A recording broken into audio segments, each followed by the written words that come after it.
Muhammad, the more they leave Islam. Yet that was actually, guys, that was actually a poll from a Muslim who did a poll of other Muslims. And he said, for those of you who doubt your religion sometimes, what is it that causes you to doubt your religion? And I think it was like half. It was the number one answer, but it was like 50% of Muslims who said that when they doubt their religion, it's because of moral problems with Muhammad.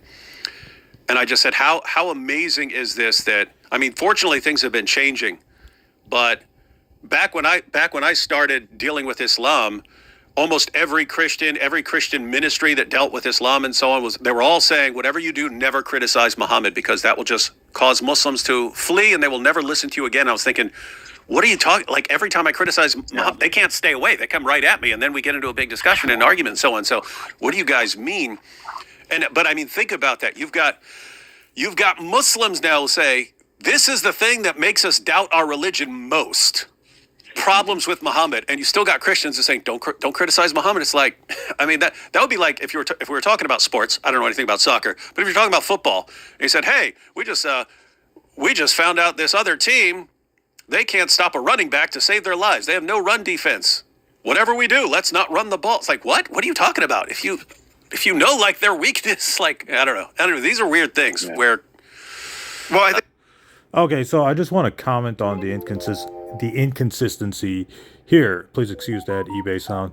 I just want to point out David Woods' inconsistency. Now, I watched this whole stream where he has more, I guess, Armenian boyfriends or something. I think these two are Armenians or Turks or whatever. So David Wood just keeps wasting everybody's time talking utter nonsense in his stream. So I watched his whole streams, and I wish I got my whole 2 hours back. Because it's a waste. Now I'm convinced it's a waste of time listening to David Wood streams. It's a complete waste of time. But anyways, I just want to point out his inconsistency, because the Christians can't escape the moral problems of the Bible. Now, David Wood is being inconsistent because he's saying, well, there's moral problems with the Prophet Muhammad, etc., etc. Now, this argument would work. This argument would make more sense. I want to say it would work. Let me rephrase that. This argument would make more sense coming from an atheist, right? If atheists want to criticize the moral problems of the Prophet Muhammad, the alleged moral problems, it would make more sense coming from an atheist. But since David Wood is a Bible-believing Christian, or he says he's a self-proclaimed, self-professed Christian, since he believes in, the Bible and all that, he can't escape the problems with the biblical prophets. Now, this goes back to the Bible, because if you read the New Testament, if you read 2 Timothy chapter 3, verse 16, what it says is that all scripture, that means the Old Testament, is all inspired by God. So what that means is that the Old Testament is still binding on Christians, right? So the Old Testament prophets and all the morals of the Old Testament and all that is still binding on Christians, because the New Testament says go back to the Old Testament. So this is what I like to call the Christian dilemma, because the Christian dilemma is that the Christians can't get away from the Old Testament. They can't they can't escape the Old Testament. They can't just throw everything at Islam and just, ignore the Bible. They can't do that without being inconsistent. So I just want to point out David Wood's inconsistency, because we know that the Bible allows whatever the Prophet Muhammad did. If you want to talk about polygamy, let's talk about polygamy. We know David, an Old Testament prophet, had many wives. I think he had 8 wives and 10 concubines. Solomon, his son, had 700 wives, 300 concubines, according to the Old Testament, according to the Bible, 1 Kings, etc. We know Abraham had, at least 3 wives. We know that Noah, according to the Old Testament, got drunk, and we know that Moses killed an innocent man, and Moses fled to avoid prosecution.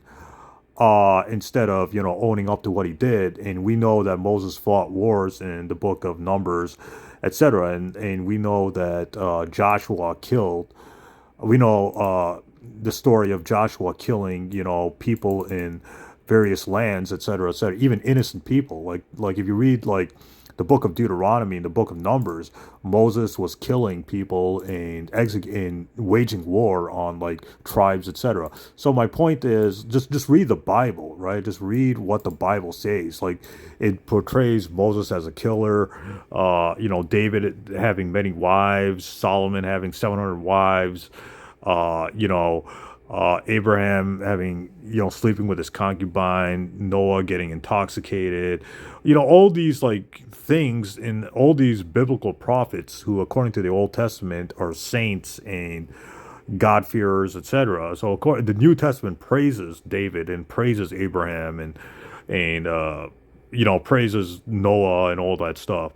And Jesus says, go back to the Old Testament in Matthew chapter 5, verse 17 to 19, etc. So, but we know reading the Old Testament that Moses committed atrocious acts. Moses allowed polygamy. Moses killed people in war, and they took women as slaves, as concubines and slaves, according to Deuteronomy and the book of Numbers, according to the Bible, according to the book of Deuteronomy and the book of Numbers, etc. So my point is, keeping this short, is that David Wood is again being inconsistent. Whoever's making this argument, it says Dan Mosby, right? So Dan Mosby is being inconsistent because they need to read their Bible. They just, they keep quoting the New Testament, but the New Testament says go back to the Old Testament.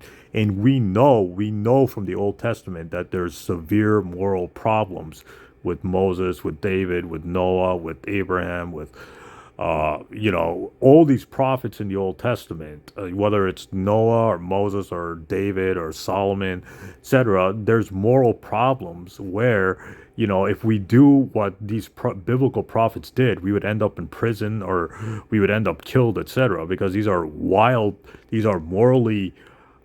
bad things that these prophets like David, Solomon, Noah did. Like like in Moses, we know that these are moral problems,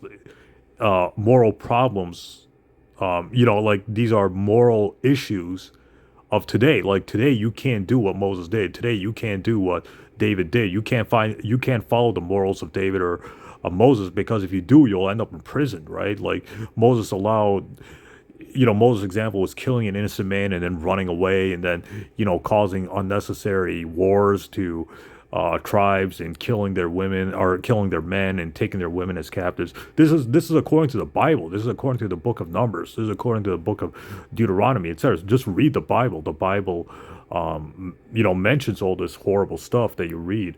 This horrible stuff on warfare and women issues, etc. So my point is that these people need to stop being inconsistent. They need to stop throwing everything against Islam, and they need to read their own Bible, because the Bible there are moral problems with David, Noah, etc., etc.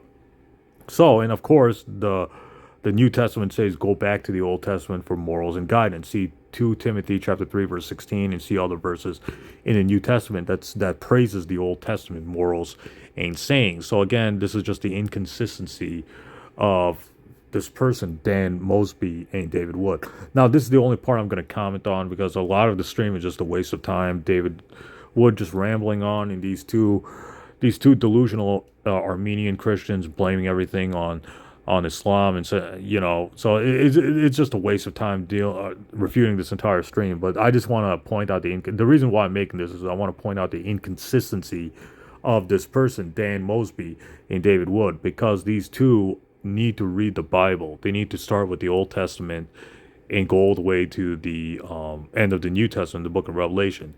The New Testament says go back to the Old Testament, and we know there are moral problems with the Bible. We know we know about the polygamy of David, the wars of Moses, the intoxication of Noah, the problems Joshua was killing, innocent tribes, etc., in the book of Joshua. So we read all this warfare, this polygamy, this this concubinage, all this stuff in the Old Testament, and the prophets of the Bible did this stuff. Moses did it, David did it, Solomon did it, Noah did it, etc., etc. So there are moral problems with the with the prophets of the Bible, and the New Testament praises that. Like, so the Christians can't get out of the old problems of the Old Testament. It's there.